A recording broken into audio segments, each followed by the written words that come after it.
I'm Janet Morena, Executive Director of Priests for Life. Welcome to Just Ask Janet. And of course, I'm still holding that 9 o'clock slot for Father Pavone. As you know, he's recuperating from his open heart surgery. He's doing fantastic. He'll be back with us pretty soon. And then, of course, I'll move to my little bit earlier slot. Well, joining me today is one of my favorite pro-life leaders. He has known Father Pavone and I for decades. They've done so much work, and we're going to be talking about that in advancing to bringing the end to abortion.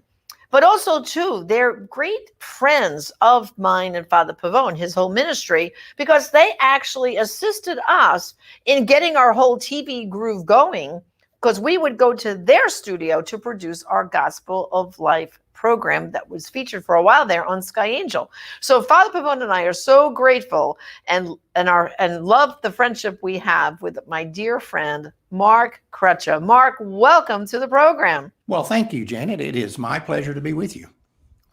Well, you know, life dynamics, I can remember when Father Pavone was my parish priest, we were hanging on everything that you were coming out with when we were learning about the pro-life movement. You had a thing called Firestorm at the time, and we read it page by page, everything. And then, of course, I think the biggest thing you came out with was Line 5, which I'm going to ask you to tell everyone about. But then some of the things that the pro-life movement is seeing as if it's new now, you've been doing that for a long time. There's investigative reporting, behind the scenes exposing the industry. So give everyone who's not familiar with the fantastic work of Life Dynamics, give us a little snapshot of kind of like back in the 90s to now. Well, as you know, we started out, my idea was that when we start a new pro-life organization, I don't want it to be doing the things that other groups are doing. If they're doing it, let them do it. But one of the holes that I saw in the pro-life effort was intelligence gathering. And you can't win wars, and this is a war, without intelligence gathering. And so we dedicated ourselves to do that. We started going undercover inside the abortion industry. And of course, this is just one of many things that we're doing, but you alluded to it. And we were the group that eventually came out with the revelations about them selling the body parts of babies that they kill in abortions. And of course, David Leiden came along later on and redid it and used video. We were using mostly audio equipment at that time. And but we proved that they were marketing the dead bodies of the babies they killed, and they were making money off of it. And that's still going on, by the way. We also were the group that revealed the pedophile protection racket that Planned Parenthood and the National Abortion Federation clinics are perpetuating, and that's still going on. We proved that these guys are harboring men who sexually abuse minor girls, and again, that's still happening today. We're also the group that produced Ma'afa 21, because my idea was we need to make sure the Black community knows that the real reason for the legalization of abortion was to get rid of them. And so we produced Ma'afa 21 in 2009, and it is still going gangbusters. We thought that project would be over in 18 months or 2 years at the most, and it's still going gangbusters right now. So Mark, let's focus on just for a minute on Ma'afa 21 for a moment. Because as you know, Alveda King, who's our pastoral associated priest for life, I know she promotes it like crazy. And the awareness that when people in the Black communities watch Ma'afa 21, their mouths are like open, like, what? Right. What? I mean, they can't. So give the audience a little bit idea of what does Ma'afa 21 do? Well, what we did is, I had always known, and anybody that's been around this movement for any length of time know that the original reason for the legalization of abortion had nothing to do with women's rights or reproductive freedom or choice or any of this other nonsense you hear from the other side. It was a function of eugenics, and they were trying to get rid of minority communities. And what we did is we started looking for evidence of this that we could lay our hands on, starting with today and working backwards. And we discovered a lot of interesting things. One of them was that if you go back into the 60s, when we got back to that level, the first pro-life groups in this country were not any pro-life organization that we're aware of today, mine or yours or any other one. And it was not the Republican Party for sure. The original anti-abortion groups in America were the civil rights groups of the 60s, because they recognized that abortion was being touted as a way to get rid of minority neighborhoods and minority communities. And so you had people like the Nation of Islam and the Black Panthers, and even Elijah Muhammad wrote a book about this. In 2 chapters in that book, he talks about abortion and birth control being used to get rid of the Black community. And as we kept on going back in time, we go from the 60s and then we get into the 50s, what we discovered was that where it starts, where the abortion holocaust starts, is at the end of slavery. And that it sounds strange to say so, but if you watch Ma'afa 21, you see how we connect the dots from the days when slavery was starting to end until today. And it's an unbroken stream between the two. And what happened at the end of slavery was that these people, these eugenics crowd that had made millions and millions off the backs of slaves, were concerned that when slavery ended, you're going to have 4 million Black people in this country who we've kept artificially unable to be employed anywhere but the cotton fields. And that's going to financially devastate the country. So they had started looking for ways to get rid of them. And they went through several different strategies, starting with the idea of sending them back to Africa. There was a logistics nightmare. You can't put 4 million people on ships and send them back to Africa, especially 4 million people, almost all of whom had never been to Africa in their life. They were born here by this point. So they went through several different strategies to get rid of the Black population, negative eugenics, positive eugenics, and sterilization. They kept on trying different ideas to accomplish this, and eventually they landed on abortion. And right now, and they've pushed abortion in the Black community. They've advertised more there. They have put their facilities disproportionately in Black communities.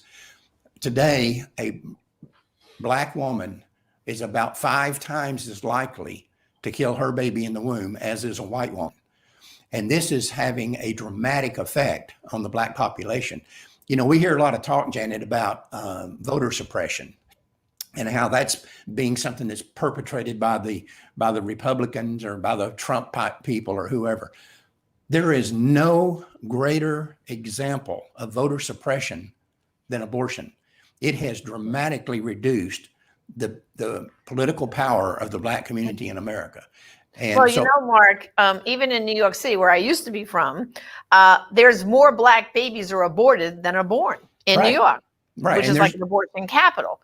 You know, so we all know, I think Ma'afa 21 is one of the finest things. And brothers and sisters, if you haven't seen Ma'afa 21, Mark, tell them how they can get a copy. Well, they can get a copy from us, or they can go to maafa21.com, MAAFA21.com. And either they can order a DVD if they like, or they can watch it for free on YouTube, or they can watch it for free at maafa21.com. So we're not trying to, we're not trying to get rich off this deal. We'll let you watch it for nothing. But it has totally turned things around in the Black community. What we have seen since 2009 has been nothing short of astonishing in the way we're now able to bring African-American people into the pro-life movement. And that's going to continue, because the more people that see Ma'afa and the more attention that it gets in the Black community, the more people are going to wake up and see that they've been lied to and deceived. Right. Well, then, when you alluded already about the baby body parts, tell everyone, what year did you break that whole story? And I remember seeing you even guys had gotten undercover price lists, right, of how much they would pay for all the body parts. What year was that when you first broke that story, Mark? We started on that project in about 1996, but we were undercover in several abortion clinics, but the primary one was a Planned Parenthood facility in Overland Park, Kansas, We were undercover there for 31 months doing research and investigations. And yeah, you're right. We were able to get, I mean, they were selling literally, I know this sounds bizarre. They're selling baby parts the way General Motors sells car parts. Right. And they have lists how much they were willing to pay or how much they're willing to sell stuff for. We even had the primary company that was doing that at the time was a company called Opening Lines. And they kept parts in stock. They would bring them in and keep them frozen, and they would send a list to their buyers saying, these are the materials we have right now, but if you need something different, let us know, and we'll acquire those tissues or body parts. And then David Delight, and then I know, came to you when he had the idea of trying to do this project, like a new version of it. Right. And you kind of mentored him, didn't you? Oh yeah, we met with him quite a few times. He did astonishing work. I mean, the stuff that he did was amazing. I think, and I really don't want to get into it here, but he made some mistakes that I warned him about that are coming back to haunt him now. But he did really fantastic work and basically confirmed everything that we had been saying since 2000. Oh, right.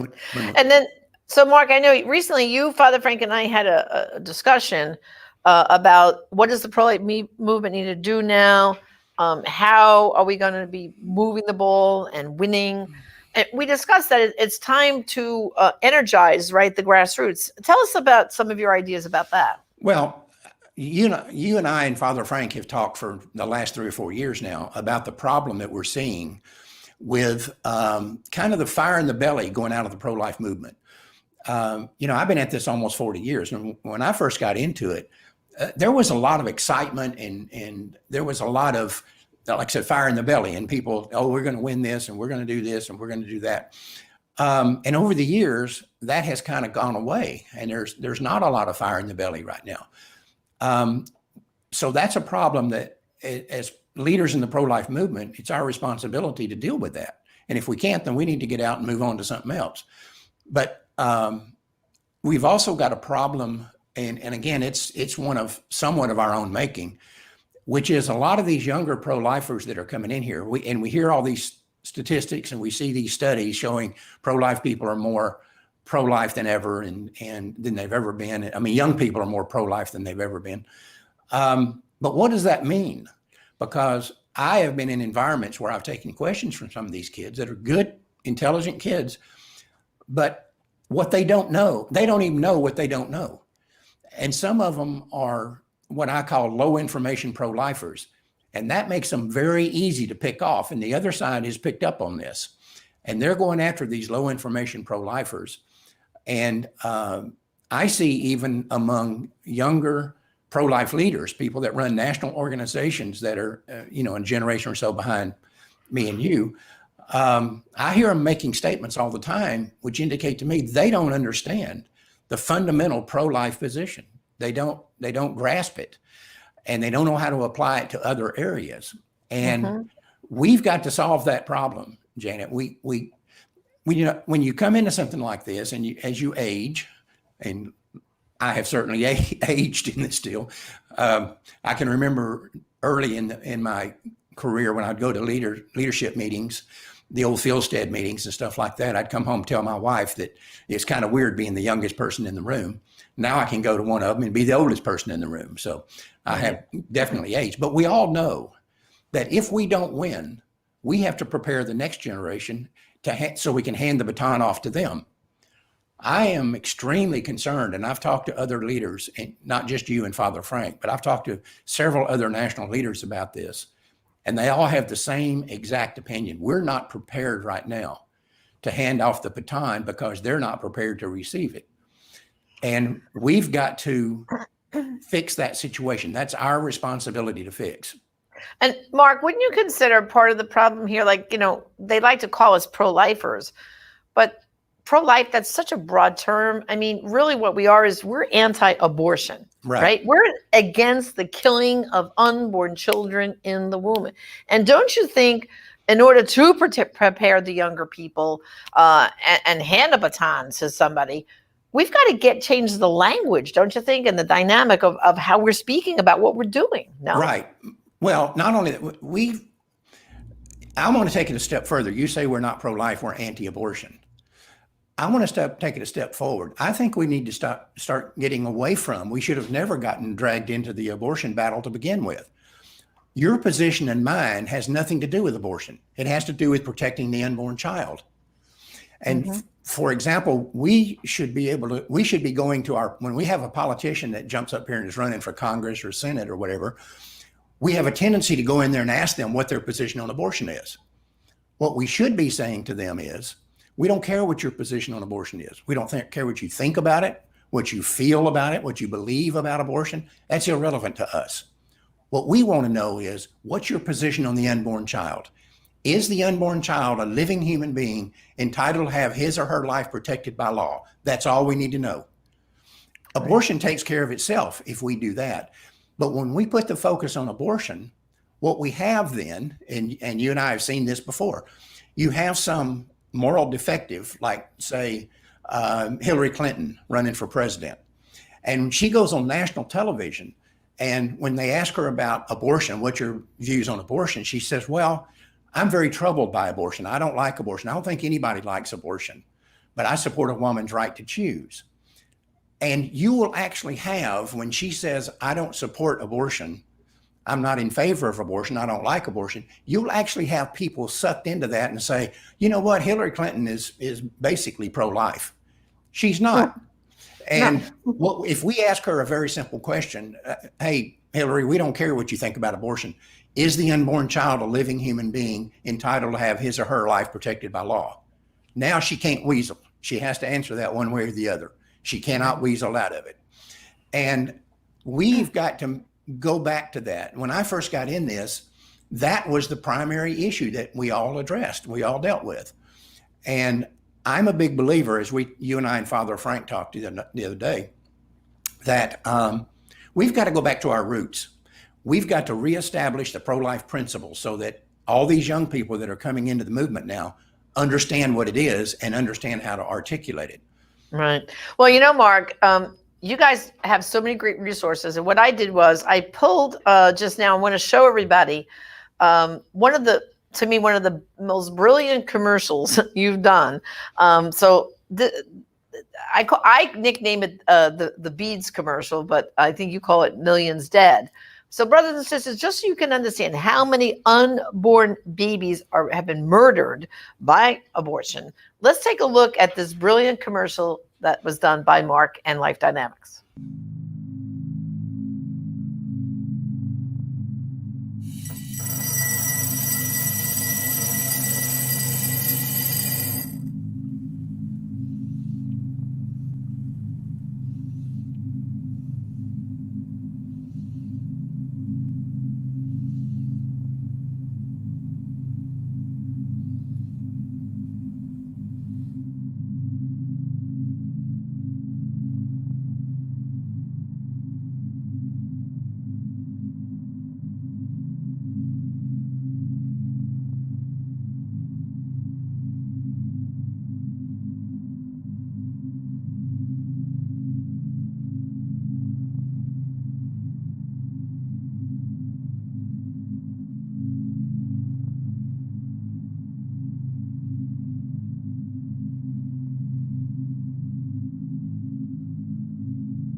I mean, Mark, I just think that's such a dramatic way of showing the children that are dying every day.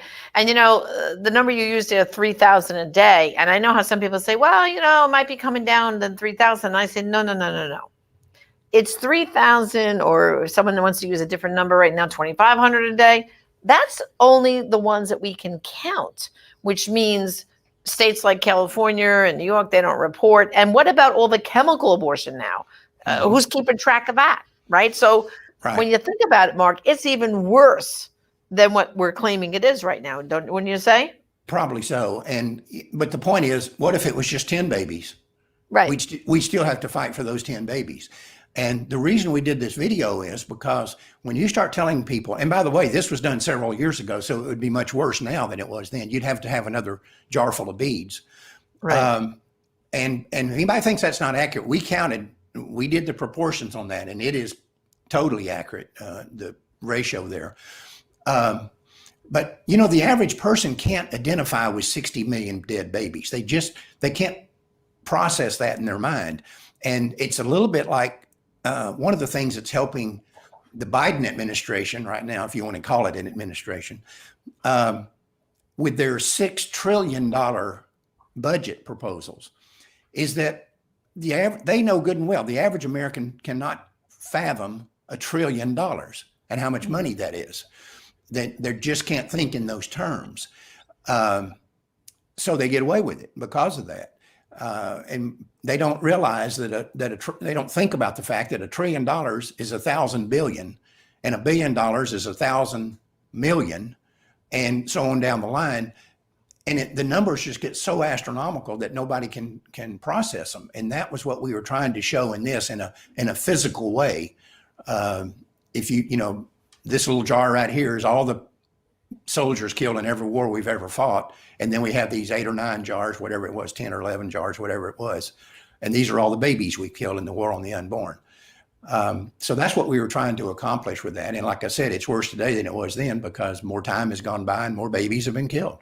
Right. So, Mark, in the little time we have left, tell our people about how to connect with Life Dynamics. What are some of the things you do on a regular basis they might want to sign up for and to get involved? Because like you said, we've got to get the individual person that says, well, I'm pro-life or I think abortion's wrong, from just not articulating that, but doing something about it. So how can they re-engage and engage with Life Dynamics? Well, we're online, of course. We have a lot of websites, and one of the primary one is lifedynamics.com. So they can reach us through there, or they can call us here at the office in Denton, Texas. And of course, we put a ton of stuff on the internet, and we have all kinds of things on the internet. And I want to encourage everybody, particularly in this day with the Biden team, abortion team taking over. The issue here that we need to get back to, and I said we need to get back to our roots. We're not going to win this thing in Washington, D.C. or in any state capital until we win it in the local communities. And we've got several examples of that going on right now here in Texas, for example, with the Sanctuary City campaign. But we've got to get back to the point where each individual pro-lifer in this country knows there's something they can do right in their community. They can't affect the Supreme Court. They can't affect Congress or the Senate or the presidency or whatever. But they can affect their local community. And we've seen good examples of that just recently right here in Texas. And we're now working on a project, and I think we're going to be probably partnering with you guys on it, to show people what they can do in their community without spending a lot of money, because a lot of pro-lifers don't have a lot of money. But they've got to know that they have a stake in this and there's something that they can do. And so I would encourage people to contact us here at the office in Denton, Texas, or online at lifedynamics.com and get our newsletter so that we can keep you abreast of the things that are going on in this new project. We're calling it Operation Homefront, so that they can get involved in their local community. And also, too, I want to remind people, Mark, and I bet you it's on your website, to donate to Life Dynamics, because your projects, I mean, are just amazing. They have made so much progress over the years. I know Father Frank and I have been good disciples of all your projects over the years. We've done them. We've spread them out there. And so what's the best way to make a donation like today during this program to Life Dynamics? Just write your name on the back of $110 bills and send them in. No. We do survive off the donation and the generosity and the sacrificial giving of our donors. Obviously, like any other pro-life organization has to. We don't get millions of dollars a day from the federal government like Planned Parenthood does. So we have to raise our own funds, and things have been dicey on that front here recently, as you well know. And so I would really encourage people, if you can afford whatever you can afford to send, it would be great. It would be very much appreciated. But right now, it would go to funding the creation of this new project that we're really, really excited about. I think it's going to be one of the best things we ever did as far as actually helping people bring an end to this. Okay, so we're going to go to lifedynamics.com and you're going to hit that donate button. Absolutely. I tell Mark about the great audience we have on our streaming programming. So let's really support this work. It's going to be a great grassroots project. Father Pavone and I will be involved with Mark and our good friends at Life Dynamics with it. And finally, Mark, I do have to do a little shout out to you and your beautiful family, your wife, Tulane. And you guys just celebrated your 50th wedding anniversary, didn't you? Just last week, we were married 50 years. Wow. And, it's one of those deals you think, where did the time go? It seems like yesterday, that we were still, of course, we've known each other since we were kids. But, so that means I can't tell her a bunch of stories about what a terrific guy I was before she met me, because she was there, and so she didn't go for that. But yeah, we celebrated our 50th wedding anniversary last Thursday, and it's somebody asked me the other day, what's the key to this was a younger male asked me, so what's the key to being married for 50 years? And it's the same answer I always give: marry your trophy wife first. And that way you can stay married and create and save yourself a lot of grief and a lot of trouble over the years. Just marry your trophy wife first and settle in. That's right. Well, and if you ever call Life Dynamics, you might be fortunate to talk to Tulane. Sometimes she answers the phone. And so again, Mark, I really want to thank you for joining me. It's always a great conversation. And brothers and sisters, please go to lifedynamics.com, sign up to get their newsletter. And please, any donation you can give will be greatly appreciated, because Mark has more ideas out there, but he needs the money to get them out to you. So thank you again for joining me, Mark, and give my hello to all my friends there in Denton, Texas. Thank you. Thanks for having me. Okay, God bless. Well, brothers and sisters, thank you for joining me again on Just Ask Janet. And just remember, there are some abortions only you can stop, and some lives only you can save. Join me again next time. God bless.